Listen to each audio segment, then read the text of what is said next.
солимии ҷомеа асоси пойдории миллат ва рушду тараққиёти давлат ба шумор меравад.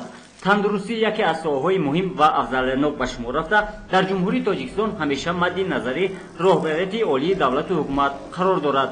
бо шарофати соҳибистиқлолии мамлакат имкон фароҳам омад ки дар асоси татбиқи барномаҳои давлатӣ дар тамоми шаҳру ноҳияҳои мамлакат марказҳои саломатӣ, бонгоҳҳои тиббӣ ва инчунин беморхонаҳои наву замонавии муҷаҳҳаз бо муосиртарин таҷҳизоти тиб бунёд гардида, боз садҳо адад биноҳои нави замонавӣ дар ин соҳа сохта мавриди баҳрабардорӣ қарор дода шавад, ки ин омил бевосита дар самти пешгирию табобати бемориҳо боис мегардад ва дар солимии ҷомеа замина фароҳам меорад.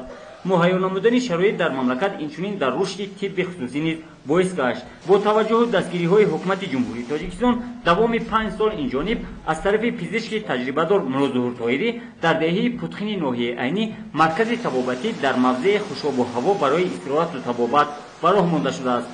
соли 2009 дар ҳамин деҳаи Путхин мо шурӯъ кардем ба сохтмони як осоишгоҳ ки мардум дар инҷо омоду саломати худро барқарор кунанд. ҳар сол як-ду катеҷ месохтем. имсол мо як бинои ҳозирзамон сохтем ки дар дохили бино тамоми шароитҳо, оби гарм, оби хунук ва ҷои хоб дар инҷо ҳамин шароитро пайдо кардем ва тӯли ин солҳо албатта мо қисман ба сохтмон машғул мешудем, қисман ба табобат, ба ҷамъоварии гиёҳҳо ва ҳар сол аз берун аз кишвари мо масалан аз Қазоқистон, Россия, Венгрия, Беларусия, Украина одамҳо омода инҷо тамошо карда саломати худро барқарор карда мераванд. бевосита масалан имсол мо дар ҳудуди ҳамин осоишгоҳ зиёда аз 1000 бех дарахтони мевагӣ ба монанди анҷир, анор, ангур, писта, нок, сиб, зардолу, олу, чормағз ҳамино шиномдем. баъди 2-3 сол инҷо ҷангаззор мешавад. мардум якумаш боду ҳавои тоза ки умуман қариб ки дар кишвари мо хеле ҷоҳо кам пайдо мешаванд ва мо аз ҷиҳати нурҳо инҷо исбот кардем ки нурҳое ки аз космос мебиёд маркази бевосита энергетикӣ дар Тоҷикистон масалан дар Чашма, дар Комир ҳаст ва дар баъзе ҷойҳои Ромиту Ларзоб ҳаст ва ин ҷои мо ҳам ҳамхеле як ҷой аст ки аз космос аз осмон махсус нурҳо мефуранд ва одамҳо қувва мебахшанд. соли ҷорӣ бинои асосии маркази табобатӣ сохта мавриди истифода қарор дода шуд. бинои мазкур барои қабули 30 нафар беморон дар як вақт пешбинӣ шудааст ва дар он мутахассисони баландихтисоси соҳаи тиб ба кор ҷалб шудаанд. дар марказ барои истироҳату табобати беморон ҳуҷраҳои алоҳидаи фароғатӣ, табобатӣ, ҳаммом, ошхона амал мекунад. бартарии маркази табобатӣ аз дигар марказҳои табобатии ҳудуди ҷумҳурӣ дар он аст ки дар ин ҷо табобат асосан бо истифода аз гиёҳҳои шифобахши кӯҳстонони Тоҷикистон ба роҳ монда шудааст. фарқи мо аз дигар осоишгоҳҳо гӯем ё беморхонаҳо дар он аст ки мо ба мардум пеш аз ҳама ҳар рӯз қариб 1 соат дарс меомӯзонем.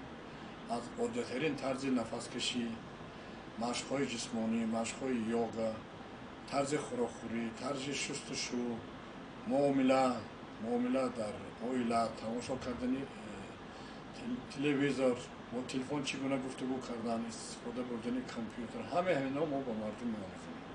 роҳҳои пешгирӣ кардан ва инчунин гиёҳҳои шифобахш чӣ хусусияти табобатӣ доранд, чӣ кадом давраро ҷамъоварӣ кардан дар кор. дар ҳудуди осоишгоҳ 2 чашмаи шифобахш мавҷуд аст.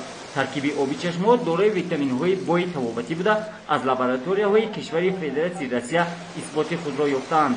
дар маркази табобатӣ зиёда аз 50 намуди бемориҳо бо роҳҳои гуногуни гиёҳдармонӣ табобат карда мешаванд, ки онро мутахассисони дорои малака ва таҷрибаи бои коридошта анҷом медиҳанд.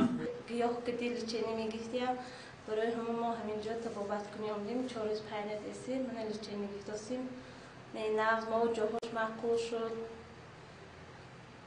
تبابت گفته رفتیم. گیاه‌های خصوصیت تبابت داشته از روی نوع‌های گوناگون алоҳида از کوه‌های ناحیه عینی و دیگر موضع‌های کشور جمع‌آوری کرده می‌شوند.